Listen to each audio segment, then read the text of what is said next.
bika sigiri bilisi maliyaw bika sigiri foli tanni waliɲumando ante sangante ɲinɛ filɛbaga cɛma ani musoma denmisɛnnin makɔrɔba mali kɔnɔ mali kɔ kan ka foli kɛrɛnkɛrɛn k'a di aw bɛɛ lajɛlen ma kɛrɛnkɛrɛnnenya la minnu yɛrɛ sɔgɔlen don an ka page la Zigiri Plus numéro 1 de l'actualité musulmane k'a fɔ aw bisimila professeur Maga Sise ka fayida kɛnɛ kan n'Ala sɔnna ma fɛn bɛɛ ju jɔna ale de la n'Ala sɔnna ale ma se fɔli ma bilen an m'an da tu tɔgɔ in na dɔrɔn n'o tɛ n'i ko professeur Maga Sise ka fayida n'i y'a kuma fɔ dɔrɔn dɔw sigilen ja bɛ tigɛ ko nin ye kɛnɛba dɔ ye nin y'a sigilen morikɛ i bɛ foli di kanubaw ma. Alhamdulillah sila an bɛ yɛrɛ fɔlɔ fo a diyara n ye k'i fɔlɔ waleɲuman dɔn o kɔfɛ an bɛ foli ta ka ɲɛsin Zigiri Plus promoteur ma o kɔfɛ an b'a baarakɛla bɛɛ lajɛlen fo o kɔfɛ an tɛ ɲinɛ kɛrɛnkɛrɛnnama an kanubagaw kɛrɛnkɛrɛnnama minnu sigilen bɛ Mali kɔnɔ ani Mali kɔfɛ an b'u bɛɛ fo k'u bɛɛ lajɛlen waleɲuman dɔn kɛrɛnkɛrɛnnama an ka tunkarakɛw an b'u fana fo k'u fana waleɲuman dɔn fo ka taa Moritani jamana kan an kanubaga minnu fana bɛ yen an bɛ foli ta k'a ɲɛsin u ma alhamdulillah n'Ala sɔnna ma ka da i ka foli ka sanumanba in kan foli bɛ segin ka na i yɛrɛ ma bamananw ko ten ko n'i y'a mɛn famusa doniba ta a fɔ ko ɲuman ɲuman sɛmɛyɔrɔ ɲuman bɛ sanfɛ jiri tigɛ cogo ɲininka k'a yira bɛɛ lajɛlen na Zigiri Plus abonné bɛɛ lajɛlen professeur Maga Sise kanuba bɛɛ lajɛlen an ka émission bɛɛ lajɛlen kanubaw k'a yira u la Zigiri Plus an b'an ka studio baara kan bamananw ko ten ko ŋunu tɛ san sɔrɔ ni juru tɛ an mago bɛ bɛɛ lajɛlen ka dɛmɛ na bolokɔni den kelen tɛ bɛlɛ ta an ka studio kɔni sa an bɛna kɛ dagabana studio ye a b'a dɔn émission in nafa bɛ ka ye a bɛ ka diɲɛ bɛɛ de nafa donc a dama ka kan diɲɛ bɛɛ fana ka se ka dɛmɛ dɔ don an ma i n'a fɔ an yɛrɛ bɛ ka cɛsiri kɛ ka dɛmɛ don diɲɛ bɛɛ ma cogo min na an mago bɛ bɛɛ lajɛlen ka dɛmɛ na morikɛ an mago bɛ yɛrɛ ka dɛmɛ na ani ka duwawu ni Ala sɔnna ma. Alhamdulillah o kama ni Ala sɔnna n fana bɛna dɛmɛ dɔ kɛ morikɛ bɛ dɛmɛ fila de kɛ a fɔlɔ morikɛ bɛna a bolo don ka giriman di o ye kunufaya kun dɔ ye a filanan n bɛna kanubagaw kama dalu dɔ bɛ yen an b'a wele ko karafilu o karafilu parce que Zigiri Plus nana ni mun annoncer ne yɛrɛ ɲɛna diyara n ye k'a jira n na k'a fɔ a ka di u bɛ fɛ ka studio labɛn parce que kɛrɛnkɛrɛnnama bi émission in bɛ ka fan bɛɛ laminɛ mɔgɔw bɛ ka weleli kɛ fan bɛɛ k'a fɔ k'u ye kisɛ y'an ka ko kɔnɔ baara taabolo diyar'u ye dɔw y'a jira n na k'a fɔ ni émission in olu yɛrɛ bɛ si k'a télécharger yɛrɛ k'a bila u ka téléphone kɔnɔ mɔgɔ dama min ye ne yɛrɛ wele k'a fɔ karamɔgɔ tiɲɛ yɛrɛ la a y'anw bɔ réseau ko caman na bi anw yɛrɛ b'an ɲɛ damu ni Zigiri Plus de n'a nana fɔ k'a fɔ ko studio dɔ kan ka labɛn o ko la alhamdulillah o ye tanunko ye fɔlɔ inshallah ne yɛrɛ se dɛmɛ min ye an b'o kɛ duguma o ye kelen ye filanan Zigiri Plus tɔgɔ la ani ni studio in bonya tɔgɔ la n bɛna dalu dɔ labɛn ne yɛrɛ bɛ maa 20 ta o la maa 20 o tɛ dɔwɛrɛ dɛ o ye Zigiri Plus tɔgɔ ye dalu dɔ bɛ n bolo n'o ye Ismulu Karafilu dɔnnibaw b'a dɔn n'i ko wa Karafilu Kafilu Wasaadilu dɔnnibaw b'a dɔn o Karafilu hali ni adamaden dɔnniba bɛɛ bɛnna ka Karafilu mɔgɔ mana bana ka se hakɛ dɔ ma maaw ko k'a ti bɔ a la Karafilu dɔnba n'i y'a kala o mɔgɔ kelen kunna fɛn wɛrɛ b'a fa ma o bana kelen t'a fa o Karafilu a sɛ finman a n'a sɛ jɛman o baara bɛ yen nafoloko la mun ti lupe mun ti ci mɔgɔ mun bɛ yen n'a dɛsɛra ka n'a ye mori ye Ala deli k'a ye k'a ti résultat y'a la n'i ye Karafilu dilan ka d'a ma Karafilu de b'a tigi changer mɔgɔw ko nin ti kɛ fɛn ye ka dalu k'a ye k'a kɛ fɛn ye Karafilu de b'a kɛ fɛn Karafilu ismu bɛ bali tɔbu bɛɛ kan parce que n'o de fɔ n ko moriya gɛlɛya yɔrɔ ye fɛn damadɔni ye e bɛ taa morikɛ min fɔ ɲɛfiyɛntɔ don e yɛrɛ client mun mɛn na e fana ɲɛfiyɛntɔ don dalu bɛ ɲɛ dalu tɛ ɲɛ dɛ mɔgɔ min ye jiso den ye ne ye tasuma biɲɛ baaraw kɛ o bɛ ɲɛ maa mun ye fiɲɛso den ye ne taara bɔgɔso baara kɛ o bɛ ɲɛ maa min ye bɔgɔ ye n'i taara ji baaraw ye o bɛ ɲɛ bon ismu dɔw de bɛ olu sigilen bɛ hulu makolokin fɛn o fɛn dalen don n'i ye tɔgɔ ta n'i y'a kɛ dɔrɔn a bɛ kɛ Karafilu ye ruhan tɔgɔ de ruhaniya minnu dɔw yɛrɛ ko asmaul sadi dɔw ko mursaluna kɛra minnu cira ko olu tɔgɔ gindo dogolen tɔgɔ dɔ don Karafilu mun filɛ nin Ismailu ni Isiaka ninnu kiraw tɔgɔ dogolen tɔgɔw don n'i y'a dɔn n'i ye Ala wele n'a y'a tisi cɛba minnu b'a dɔn n'u y'a kaliwa don tile 11 nɔnɔ ka kaliwa don a bolofara dɔ bɛ yen n'i y'a ni hamu baara tile 11 hali ni maa bɛ jamana président nɔfɛ n'i y'a baara ye mɔgɔw bɛ to k'a fɔ a bɛ kɛ président Allahu karafilu de b'a kɛ karafilu muyiba dɔ bɛ n'i y'a baara n'i bɔra kɛnɛma hali cɛɲɔgɔnw b'a fɔ k'i ka di n ye jango muso o ye karafilu ye mais bi ne bɛna mun baara o y'a cɛmuso finman kirikiri nin tɛ ci Allahu akbar ay ni zikiri plisi ga ni annonce intendent ko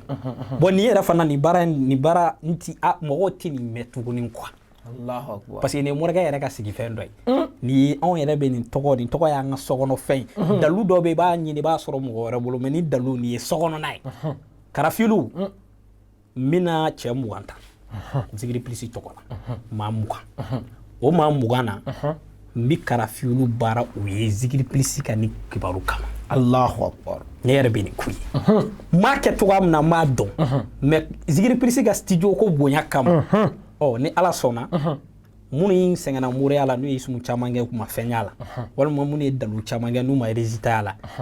an bɛna maa 20 tɔgɔ t'a la mais karafilu in yɛrɛ ye a sɛ jɛman a n'a sɛ finman ni ala sɔnna alamisa émission nata an bɛna jira mɔgɔw la kɛnɛ kɔnɔ an b'a baara kɛ k'a ban k'a jira mɔgɔw la bɛɛ k'a ye sila i mɛna sɛbɛn ye la nka nin sɛbɛn mɔgɔw bɛna dɔn sɛbɛn qualité mun Allahu akbar ale sɛbɛnnen n'i y'a sɔrɔ dɔrɔn hali k'a bila i kun k'a bila i kun dɔrɔn wari ti jɔ Allahu akbar mɔgɔ dɔ bɛ hali n'i ye miliyɔn tan d'a ma sini dugu bɛ jɛ o b'a sɔrɔ miliyɔn a b'a ɲininka k'a taara cogo di? U y'a fɔ tasuma don la. n'i ye karafilu don ma baara hali karafilu nasi n'i bolo magara la i bolo wari min bɛ tiɲɛ o ti tiɲɛ tuguni. Allahu akbar mɔgɔ dɔ bɛ yen i bɛ taa sɔrɔ n'i ye layidu ta ye k'ale bɛ diɲɛ ko dɔ k'a ye o y'o bannen ye wa ale yɛrɛ min ye layidu ta i bɛ siri karafilu sɛbɛn n'i y'a sɔrɔ ka bila i kun o ye baara bannen ye. Allahu akbar a faamuyara mɔgɔ mun bɛ ko a mago bɛ relation baw la a ka relation kana jɔ karafilu sɛbɛn n'a nasi d'a ma. Allahu akbar sila karafilu nasi n'i y'a mwila e bɛ étranger jamana kan i mago bɛ papier de la i tɛ ka ɲɛ foyi sɔrɔ n'i ye karafilu nasi sɔrɔ k'a k'i kan tɔw yɛrɛ bɛ ko dɔ ye fɔlɔ a faamuyara donc zikiri pilisi ka nin bonya kama ni ala sɔnna alamisa nata n'o kɛra ka sɔrɔ tɔgɔ sɛbɛn kɔni dayɛlɛla an b'o dayɛlɛ k'o bila ni minnu tɔgɔ sera ka sɛbɛn a la mais ne dan kɔni ye maa 20 parce que dalu mun don n yɛrɛ ka sigi ka n tɔgɔ don mais studio ko in diyara n ye parce que ni studio in sigira bi hakili la a bɛ diya kanubagaw ye ka tɛmɛ bɛɛ lajɛlen siga t'a la siga t'a la ni ala sɔnna bamananw yɛrɛ ɲuman na ni tugura moriw kɔ n'u ko k'u bɛ se fɛn na aw kan ka fɛn dɔ kɛ k'a yɛrɛ siga t'o la ni moriw ko k'u bɛ se fɛn dɔ la a kan ka yɛrɛ zikiri pilisi la ko an bɛ fɛn dɔ dɔn siga t'o la donc ni ala sɔnna nin ko in inshallah ko dɔ bɛ y'a la ni ala sɔnna a diyara n ye morikɛ bamananw ko ten a y'an dɛmɛ k'an ka wara fa k'a sɔrɔ a kunyanfan b'i yɛrɛ bolo ni e yɛrɛ fɔlɔla ka nin paba in kɛ a b'anw nisɔndiya a bɛ kanubagaw yɛrɛ fana nisɔndiya u k'a dɔn k'a fɔ ko n'u y'a kɛ c'est à dire u tɛ k'a kɛ k'a fɔ an b'a kɛ zikiri pilisi de ye u k'a bila u kunna dɔrɔn an bɛ k'a k'an yɛrɛ de ye parce que an fana bɛ ka cɛsiri kɛ olu de kama pour que ka dɔnnibaga sɛbɛnw dɔnnibaga tiɲɛtigiw a cɛmanw k'u bɔ k'u yira olu la u ka se ka bɔ trompeuriw ka bolo kan donc o ye belebele de ye donc an bɛ lancement kɛ bɛɛ lajɛlen ye morikɛ kɔni y'a ta fɔ ka ban n'ala sɔnna ma an bɛ dugawu de kɛ mɔgɔ mugan fɔlɔ min bɛ yen n'aw bɛ weleli kɛ morikɛ ka i y'a karafilu dalilu la a sɛ finman n'a sɛ jɛman a yɛrɛ bɔra k'a fɔ alamisa nata an bɛna bɔ n'a sɛw yɛrɛ bɛɛ ye k'a présenter a kɛcogo mɔgɔw ka se k'a faamu mais mɔgɔ mugan fɔlɔ minnu bɛ ta olu de bɛ ta mɔgɔ mugan fɔlɔ min bɛ weleli kɛ olu de bɛ ta baara in bɛ kɛ olu ye n'a tɛmɛn'o kan i ni morikɛ a b'a a fɔ cogo wɛrɛ la o y'a bɔlen zikiri pilisi ka studio baara okumu kɔnɔna la donc morikɛ b'a ta de fɔ e ye sa e ka sɔn o ma e kana sɔn o ma parce que e nana e mana morikɛ bɔlilen don n'ala sɔnna ma a ye numéro ta mali kɔnɔ mali kɔ kan minnu ye mali kɔ kan a bɛ négatif kɛ numéro kelen bɛ ka tɛmɛ a ka jaw ɲɛfɛ 00223 77 18 13 94 n'ala sɔnna ma mais morikɛ a baara kɔni a ma daminɛ fɔlɔ n'o baara ma daminɛ fɔlɔ ni ala sɔnna alamisa de ye an bɛna minɛnw ɲini ka dɔn donc alamisa don donc mɔgɔ minnu tɔgɔ mana sɛbɛn yanni alamisa cɛ an b'olu tɔgɔw ta parce que mɔgɔ kelen o mɔgɔ kelen i ka ismu bi sɛbɛn a dama parce que n'o de fɔ n ko fɛn dɔ kɛmɛ ka ca moriya kɛ anw fɛ yan mɔgɔw kɛmɛ ka nasi kɛ foroba nasi tɛ yen karamɔgɔkɛ ni client y'i wele kɔfɛ n'a ko i ma karamɔgɔ mɔgɔ bɛ ni ala wele baara in na hali n'a bɛ tile 20 ta o fɔ a ye a ko a bɛɛ o kan o ka wusa i ka nasi dɔ kurukuru k'o d'a tigi ma o ye kelen ye anw tɛ ala tɔgɔ si di maa ma ka sɔrɔ an ma dalu dilan k'a ban ka wurudi kɛ k'a ban a hakɛ la parce que mura tiɲɛ kun ye min ye ni mɔgɔw b'a fɔ ko isum tɛ isum bɛ yen mɔgɔw b'a fɔ ko nafolo ko dalu tɛ nafolo ko dalu bɛ yen mais est ce que nafolo dalu bɛ ka baara cogo la wa est ce que a bɛ ka k'a kɛcogo la wa est ce que bɛ ka nasi mun d'a tigi ma nasi y'a wurudi kɛ yani ka nasi ta k'a di client ma nasi zikuru kɛ ba yani ka sɛbɛn ta k'a di client ma sɛbɛn wurudi kɛ yani ka ala tɔgɔ ta k'a di kana ala tɔgɔ kɛ foroba ala tɔgɔ ye kana fɔ i bɛ nasi kelen dilan ni mun nana o bɛ da mɔgɔ 10 ta ye n'i y'a ye n ko maa 20 maa kelen e ka nasi bɛ sɛbɛn a dan ma i ka kawatun bɛ jigin a jigicogo la wa kawatun bɛ jigin n'i yɛrɛ tɔgɔ di nasi in tɛ ko hali n'a taara k'a fɔ ko e woloden ni muso tɛ se ka jɛ nasi na nasi ye kelen teri kelen pe de ta ye i kelen de b'a nasi utiliser wa sɛbɛn mun bɛ dilan kawatun bɛ don a kɔnɔ e yɛrɛ de tɔgɔ bɛ don kawatun min kɔnɔ k'a dilan k'a ban k'a di ma donc maa 20 fɔlɔ mun bɛ yen n'u ye inscription daminɛ donc siyɛn ye siyɛ qualité jumɛn ye an bɛ siyɛn ninnu jira mɔgɔw la u k'a ye o bɛ n'a sɔrɔ fana ni ala sɔnna n'a an bɛ a kelen banni exemplaire yira mɔgɔw la u k'a dɔn nin de don k'a sɛbɛn yira mɔgɔw la ani ka tila k'a nasi yira mɔgɔw la u k'o dɔn ni ala sɔnna inshallah tɔgɔsɛbɛn kɔni nin y'a dalilen fo ka taa se alamisa nata fana ma n'ala sɔnna ma minnu garisɛgɛ mana fara ci olu y'u ta sɔrɔ a la nin bɛ dan se an ka bi émission na professeur Maga se ka fayida kɛnɛ a bɛ tɛmɛ Zikiri plus kan Morikɛ i bɛ dugawu kɛ an b'a fɔ Allahumma inni as'aluka bi haqqi abdukal karim an tarzuqni bil karamatil dahimati wa ni'matil wasihati wal hijabil muhammadati ya Allah wa atini hudan rahmatan haziman ya rabbi ya rahmani bi haqqi ahamun sakaku Allah ya sul sayyid subhana rabbuka rabbul izzati amma yasifuna wa salatu wa salamun ala al mursalin walhamdulillahi rabbil alamin